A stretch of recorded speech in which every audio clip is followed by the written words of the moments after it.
বন্ধুরা সবাই কেমন আছো? সরস্বতী পুজো কাটতেই আমরা চলে এলাম একটু বাইরের দিক আড্ডা মারতে। তো বেনাপুরে চলে এসেছি সে ক্যাফেতে, নতুন যেটা হয়েছে। আরও বন্ধুরা আছে, তারা বসেছে জায়গায়। একটু চা খাবো, আড্ডা দেবো বন্ধুদের সাথে, একটু গল্প হবে। চলো কিরকম আনন্দ দিতে পারি। বসে পড়েছি।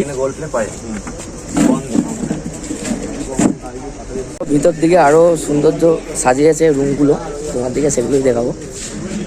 সবাই আসবে আড্ডা মারতে, খুব সুন্দর জায়গা।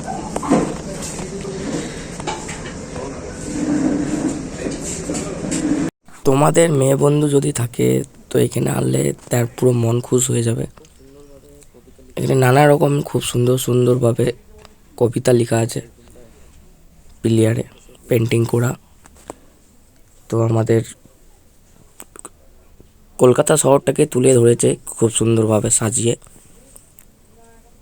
আর পেন্টিংগুলো খুব সুন্দর হয়েছে। কারা কারা এসছো অবশ্যই কমেন্টে জানাবে।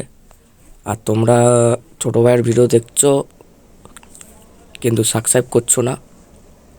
আমি লোকেশানটা বলে দিচ্ছি, বেনাপুর দিয়ে চর দিয়ে একটু এগিয়ে চলে এলে খুব সুন্দরভাবে সাজানো তোলা আছে লাইট দিয়ে। তোমরা অবশ্যই জানতে পারবে বা দেখতে পারবে। তাড়াহুড়ো করে চা খাবি না, সব সাবধানে চা খাবি, খুব গরম। কমলদা কিরকম লাগলো চাটা চুমুকে? ভালো লাগলো, গরম গরম। মোটামুটি নাউলের চেয়ে ভালো তো? নাউল থেকে এত দূরে এসে ভালো হয় জন্য আমাদের চা চলে এসছে, আমরা চাটা এনজয় করি। নাউলের চেয়ে সুন্দর, কিন্তু নাউলকে ছোট করছি না